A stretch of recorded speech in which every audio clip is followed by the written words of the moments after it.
नमस्कार, RN career के YouTube channel में आप सभी का स्वागत है। मैं रामनिवास चौधरी आप लोगों के सामने आज नया टॉपिक लेके आया हूं जिसका नाम है रक्त। ये टॉपिक एग्जाम की दृष्टि से बहुत ही चर्चा में रहने वाला टॉपिक है। इस टॉपिक से रिलेटेड बहुत सी एग्जामों में क्वेश्चन बनते हैं और एग्जाम में क्वेश्चन आते भी हैं।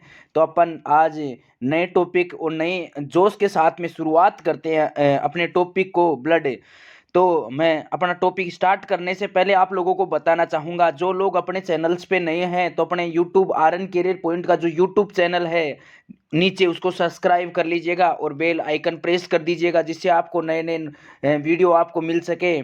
और मेरी आस और उम्मीद है कि इन वीडियो को देख के आप अपनी जो भी आने वाली देने वाली एग्ज़ाम है उसमें अच्छी तरीके से सफलता पाओगे। तो अपन शुरुआत करते हैं आज के नए टॉपिक के साथ में जिसका नाम है ब्लड। रक्त रक्त के बारे में अपन ने बहुत सी चर्चाएं पहले सुनी है, आपने सुनी भी होगी और आपने एग्ज़ाम में क्वेश्चन भी देखे होंगे। आज मैं वो चीज़ें आपको बताऊंगा इस टॉपिक में ब्लड में कि जो अपने एग्ज़ाम में आने वाले क्वेश्चन हैं और इम्पोर्टेंट रहने वाले क्वेश्चंस हैं, जिस नोट्सों से अपने को मैटर मिलना चाहिए एग्ज़ाम के दृष्टि से, जो अपने को हेल्प वाला होना चाहिए, वो आज इन टॉपिकों के माध्यम से आज चर्चा में रहने वाला क्वेश्चन बनने वाले और एग्ज़ाम में चर्चा में रहने वाले क्वेश्चंस आप लोगों के सामने होंगे। तो अपन आज शुरुआत करते हैं ब्लड यानी रक्त। रक्त की अपन बात करें तो रक्त के अध्ययन को सबसे पहले अपन बात करते हैं कि रक्त के अध्ययन को हेमेटोलॉजी यानी हेमेटोलॉजी के अंतर्गत आता है। रक्त के अध्ययन को हेमेटोलॉजी कहा जाता है, यानी रक्त का जो अध्ययन होता है उसे हेमेटोलॉजी कहा जाता है। बात करते हैं रक्त के संगठन की। जो रक्त का संगठन है वो तीन प्रकार का संगठन होता है। सबसे पहले रक्त में हीमोग्लोबिन पाया जाता है और दूसरा जो संगठन है वो है प्लाज्मा और तीसरा रक्त कणिकाएं। इन तीन संगठनों के मिलकर के जो बनता है उसे रक्त कहा जाता है और रक्त ये तीन संगठनों से मिलकर के बनता है। पहला है हीमोग्लोबिन, दूसरा है प्लाज्मा और तीसरा है रक्त कणिकाएं। इन तीनों से मिलकर के ही अपना रक्त बनता है। बात करते हैं अपन रक्त कणिकाएं की। रक्त कणिकाएं भी तीन प्रकार से मिलकर के बनी हुई होती है। रक्त कणिकाओं में मुख्य रूप से आरबीसी पहला पाया जाता है, आरबीसी दूसरा पाया जाता है डब्ल्यूबीसी और तीसरी पाई जाती है प्लेटलेट्स। यानी ये तीन प्रकार की रक्त कणिकाओं से मिलकर के रक्त कणिकाएं का निर्माण होता है। पहला होता है आरबीसी जिसे इरिथ्रोसाइट भी कहा जाता है, दूसरा होता है डब्ल्यूबीसी ल्यूकोसाइट भी कहा जाता है और तीसरा है प्लेटलेट्स जिसे थ्रोम्बोसाइट कहा जाता है। मुख्यतः तीन प्रकार से रक्त कणिकाएं मिलकर के बनी हुई होती है। ये एग्जाम की दृष्टि से बहुत ही अच्छा शानदार बनने वाला क्वेश्चन है। आगे अपन बात करते हैं कि रक्त एक तरल संयोजी ऊतक है। जो रक्त होता है अपना, जो ब्लड होता है वो एक तरल पदार्थ, तरल संयोजी यानी तरल पदार्थ, इसमें संयोग होके अपना रक्त बनता है। जो अपने को डायग्राम दिख रहा है उसमें जो रेड कलर की आपको तंत्रिकाएं जो दिख रही होगी आपको, उसमें शुद्ध रक्त बहता है। जो लाल रंग दिख रहा है आपको, जो नलिकाएं दिख रही है उसमें शुद्ध रक्त बहता है। और जो अशुद्ध रक्त होता है, जो ब्लू यानी नीले कलर की जो आपको दिख रही होगी, उनमें आपको यानी अशुद्ध रक्त बहता है। जो अपने ह्यूमन बॉडी है, मानव शरीर होता है, उसमें जो लाल कलर की अपने जो नलिकाएं पाई जाती है उसमें शुद्ध रक्त बहता है और जो नीले कलर की होती है उसमें अशुद्ध रक्त बहता है। अपन चलते हैं आगे की तरफ। ब्लड की अपन जो बेसिक जानकारी होती है, बेसिक नॉलेज है, वो अपन ले लेते हैं। ब्लड की यानी रक्त की सामान्य जानकारी।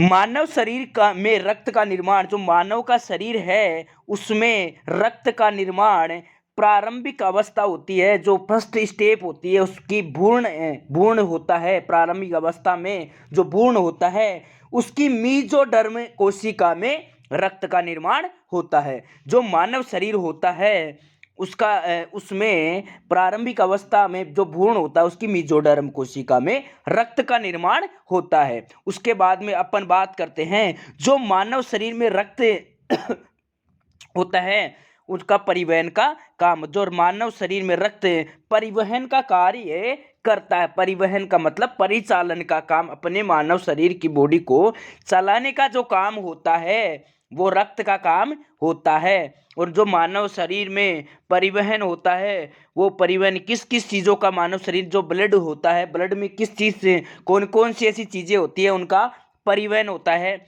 तो अपन सबसे पहले बात करते हैं जो मानव शरीर का जो रक्त होता है उसमें सबसे पहले परिवहन ऑक्सीजन यानी O2 का परिवहन होता है। दूसरा जो परिवहन होता है CO2 का परिवहन होता है, कार्बन डाइऑक्साइड का।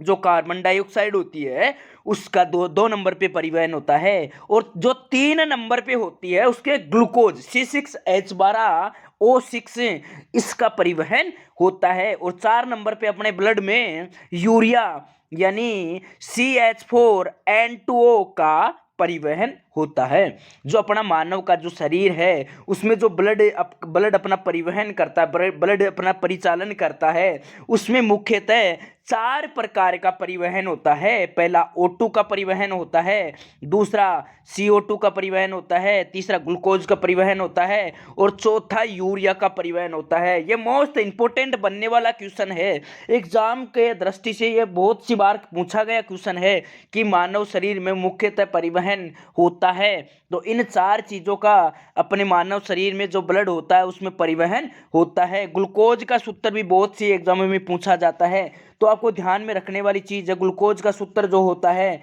वो होता है C6H12O6 ग्लूकोज का सूत्र है और यूरिया का CHN4N2O ये यूरिया का सूत्र होता है। अपन बात करते हैं आगे की तरफ।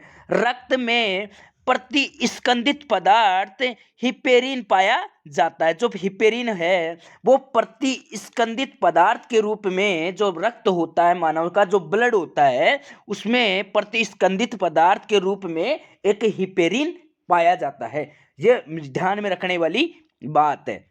जो एक सामान्य व्यक्ति होता है, जो नॉर्मल व्यक्ति होता है, उसके संपूर्ण भाग का 7% मानव में रक्त पाया जाता है। लगभग 5 से 6, अपन आइडिया लगा सकते हैं, 5 से 6 लीटर अपने मानव शरीर में रक्त पाया जाता है। जो बॉडी होती है उसके वेट का 7% भाग मानव में रक्त पाया जाता है। लगभग 5 से 6 लीटर मानव में रक्त पाया जाता है। अपन दोबारा से मैं एक बार बता रहा हूं कि जो मानव शरीर में रक्त का निर्माण होता है वो प्रारंभिक अवस्था में भ्रूण की मेसोडर्म जो कोशिका होती है उसमें मानव में रक्त का निर्माण होता है। और मानव शरीर में रक्त का जो परिवहन का कार्य होता है वो ब्लड यानी जो मानव शरीर में रक्त अब परिवहन का कार्य करता है। और परिवहन किस किस चीज़ों का करता है? O2 का करता है, CO2 का करता है, ग्लूकोज का करता है, यूरिया का करता है।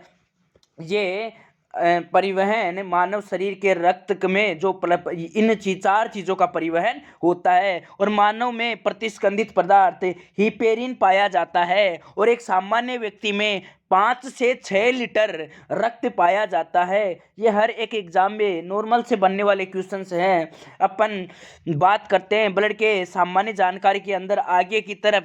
जो मनुष्य में चोट लगने पर रक्त का थक्का बनता है, जो अपने चोट लग जाती है उसके बाद में जो रक्त का जो ब्लड का थक्का बनता है वो किस कारण बनता है? तो इसमें मुख्य रूप से जो प्रोटीन होती है वो होती है फाइब्रोनोजन और प्रोथ्रोम्बिन, जो मुख्य रूप से 2 प्रोटीन इसमें संयोग करती है। जो मानव में चोट लगने पर रक्त का थक्का बनाने वाली जो प्रोटीन होती है, पहली प्रोटीन है फाइब्रोनोजन और दूसरी होती है प्रोथ्रोम्बिन। जो ये दोनों प्रोटीन मिलकर के मानव में जो चोट लगने पर जो रक्त का थक्का, जो ब्लड का थक्का बनता है, इनमें मुख्यतः ये 2 प्रोटीन पाई जाती है। मानव का रक्त होता है उसका पीएच 7.4 होता है। जो मानव का रक्त होता है उसका पीएच 7.4 यानी हल्का क्षारीय मानव का रक्त पाया जाता है। अब बात कर लेते हैं अपन पीएच स्केल की। तो पीएच स्केल की खोज सबसे पहले सोरेंस 1990 में एक वैज्ञानिक आया था। उसने पीएच की जो पीएच स्केल है उसकी खोज की थी। और जो पीएच स्केल का मतलब होता है, पी का मतलब होता है फोर्टेनेज यानी पुषांश। यह एक जर्मन भाषा का ये जर्मन शब्द है। और एच का मतलब वो है हाइड्रोजन हाइड्रोजन। एच का मतलब हाइड्रोजन और पी का मतलब होता है पोटेंज यानी पुषांश। मानव की जो पीएच स्केल है उसकी खोज सोरेंस ने की थी। और पीएच का मतलब, पी का मतलब पोटेंज पुषांश एक जर्मन शब्द है। और एच का मतलब होता है हाइड्रोजन। जो चोट लगने पर रक्त का थक्का विटामिन के कारण नहीं बनता। जो रक्त का जो थक्का नहीं बनता है, मानव में, जिन मनुष्यों में रक्त चोट लगने पर रक्त बहता रहता है, उसका थक्का नहीं बनता है, उसमें मुख्य रूप से विटामिन के कारण, जो विटामिन के होती है उसकी कमी होती है। इस कारण से मानव में चोट लगने पर थक्का नहीं बनता है। जो हीमोफीलिया रोग होता है उसमें चोट लगने पर रक्त का थक्का नहीं बनता है। जो हीमोफीलिया जो रोग से जो ग्रसित मनुष्य है उसमें भी चोट लगने पर रक्त का थक्का नहीं बनता है। अपन चलते हैं आगे की ओर। ब्लड के संगठन की अपन बात करते हैं। जो ब्लड का संगठन अपन ने 3 प्रकार से पढ़ा था। पहला था हीमोग्लोबिन, और दूसरा था प्लाज्मा, और दूसरा था प्लाज्मा, और तीसरा था रक्त कणिकाएं। इन तीनों की अपन रक्त के संगठन की बात करते हैं। तो सबसे पहले अपन बात कर लेते हैं हीमोग्लोबिन की।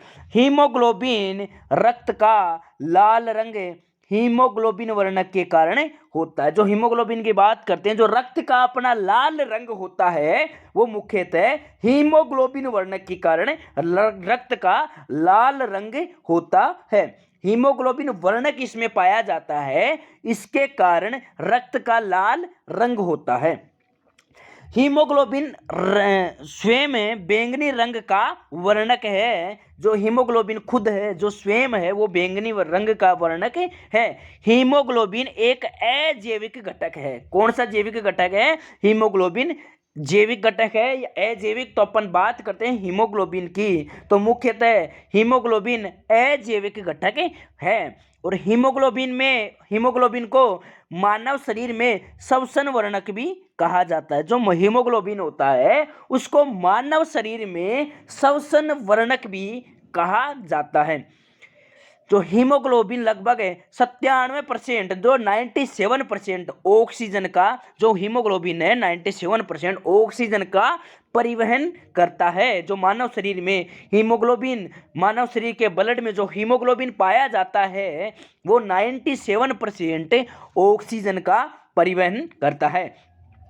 हीमोग्लोबिन में ग्लोबिन प्रोटीन पाई जाती है। जो ग्लोबिन प्रोटीन होती है वो हीमोग्लोबिन में पाई जाती है। और जो धातु है Fe, लोहा धातु पाया जाता है हीमोग्लोबिन में। एक तो प्रोटीन पाई जाती है, उस प्रोटीन का नाम है ग्लोबिन प्रोटीन, और एक धातु है Fe, लोहा, ये है मुख्य रूप से पाया जाता है। जो पुरुषों में हीमोग्लोबिन की मात्रा होती है वो 14 से 16 ग्राम पर 100 ml रक्त में हीमोग्लोबिन की मात्रा पाई जाती है।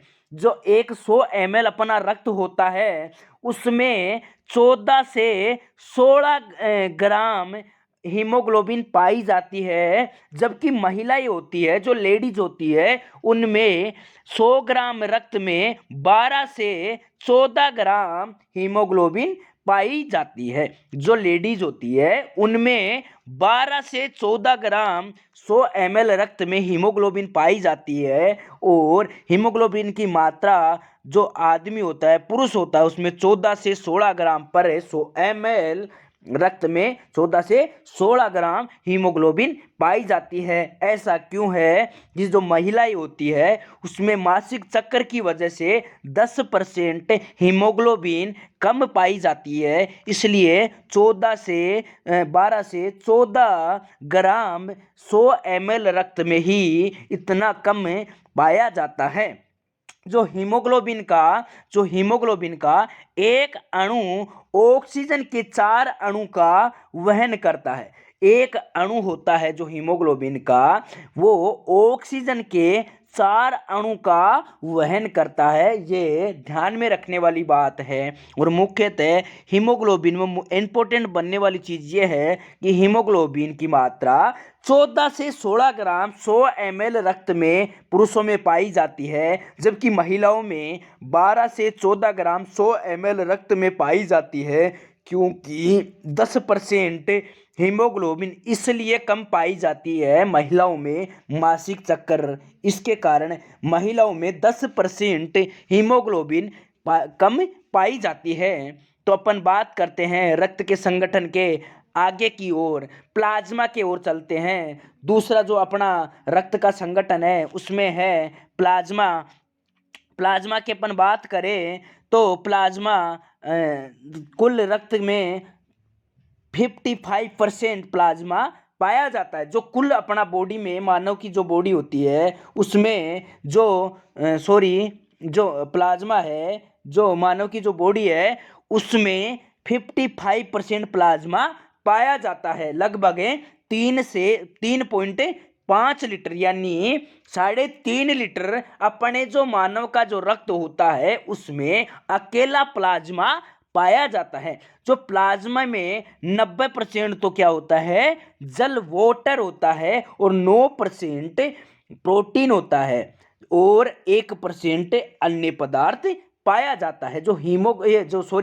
प्लाज्मा है उसमें 90% तो वोटर पाया जाता है यानी पानी पाया जाता है, और 9% प्रोटीन पाई जाती है, और 1% अन्य पदार्थ पाया जाता है। जो 9% प्रोटीन होती है, कौन कौन सी प्रोटीन होती है?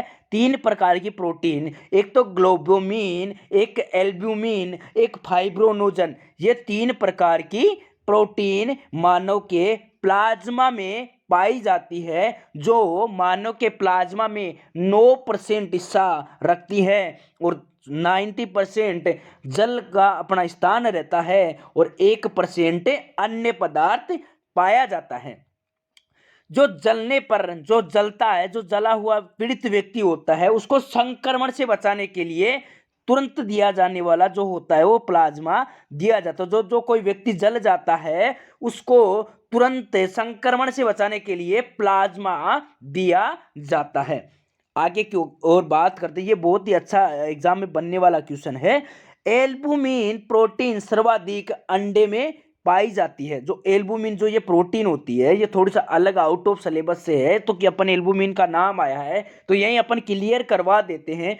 एल्बुमिन सर्वाधिक अंडे में पाई जाने वाली प्रोटीन है, और जो अंडे का जो ऊपरी परत होता है वो कैल्शियम कार्बोनेट का बना हुआ होता है, और अंडा होता है उसमें सर्वाधिक एल्बुमिन प्रोटीन पाई जाती है। अपन आगे की ओर चलते हैं।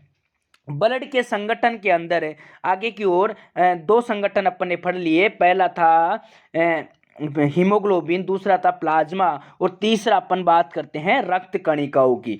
जो मानव का जो शरीर होता है, जो मानव का जो शरीर में जो रक्त होता है उसमें 55% तो प्लाज्मा पाया जाता है, और बाकी का 45% यानी 45% रक्त कणिकाएं पाई जाती है।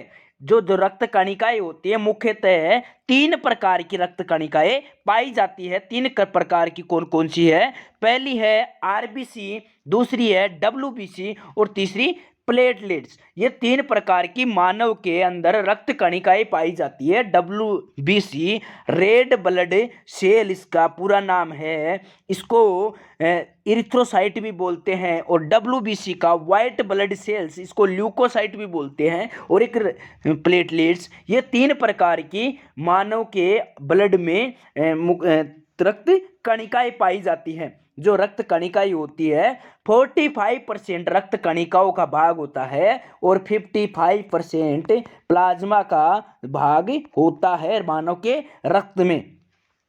समझ गए? समझ में आया? यहाँ तक आगे की ओर अपन बात करते हैं।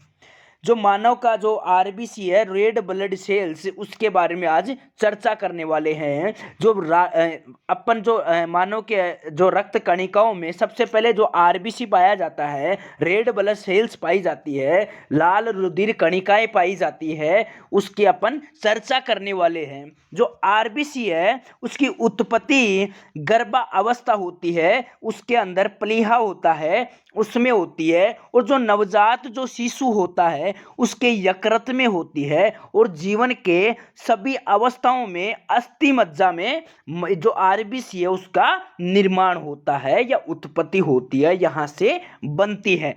तीन बात अपने को ध्यान में रखने वाली बात है कि जो मानव का जो उत्पत्ति होती है, जो गर्भावस्था होती है, उसके अंदर प्लीहा के अंदर आरबीसी का निर्माण होता है, और नवजात जो शिशु होता है उसके यकृत में आरबीसी का निर्माण होता है, और जीवन की जो सभी मूलभूत अवस्थाएं होती है उनके अंदर अस्थि मज्जा के अंदर आरबीसी का निर्माण होता है। जो आरबीसी है उसकी संख्या की अपन बात करें तो पुरुषों के अंदर 55 लाख यानी 55 लाख क्यूब पुरुषों के अंदर जो आरबीसी की संख्या पाई जाती है, और महिलाओं में 50 लाख क्यूब आरबीसी की संख्या पाई जाती है। ऐसा क्यों है? ऐसा इसीलिए है कि जो महिलाएं होती है उसमें प्रति महीने मासिक चक्र के कारण आरबीसी लगभग 10% कम पाई जाती है। इस कारण से पुरुषों के अंदर आरबीसी की संख्या 55 लाख पाई जाती है, जबकि महिलाओं में आरबीसी की संख्या 50 लाख पाई जाती है। ये 10% कम इसलिए पाई जाती है क्योंकि महिलाओं में मासिक चक्कर के कारण आरबीसी नष्ट हो जाता है, इसलिए 10% कम पाई जाती है। जो आरबीसी है उसका जो जीवन काल होता है वो 50 से 120 दिन पाया जाता है। मुख्यतः ये यहाँ से ऐसा भी क्वेश्चन बनते हैं, आरबीसी का जीवन काल कितना है? मुख्यतः इसको 120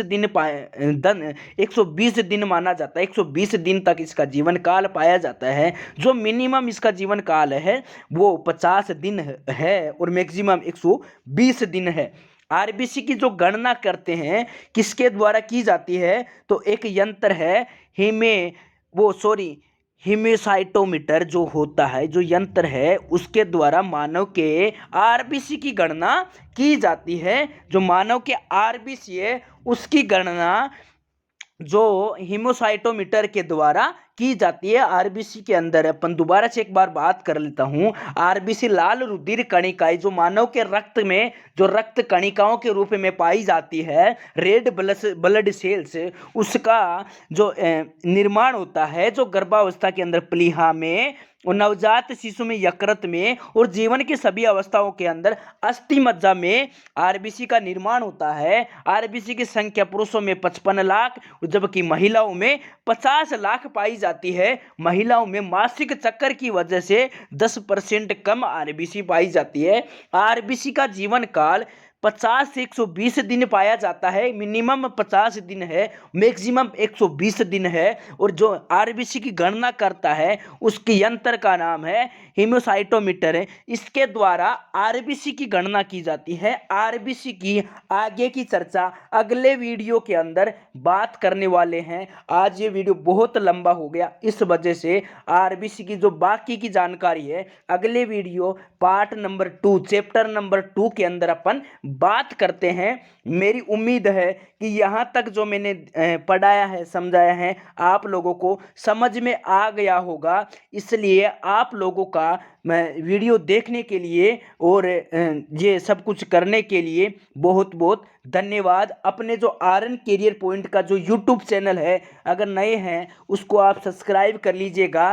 वीडियो को लाइक तो करना है, कमेंट्स में मुझे बताना है कि आपको ये वीडियो ये क्लास कैसी लगी, आप में कौन से एग्ज़ाम की तैयारी कर रहे हो, कैसे क्वेश्चन और कौन सा टॉपिक अगले आपको चाहिए।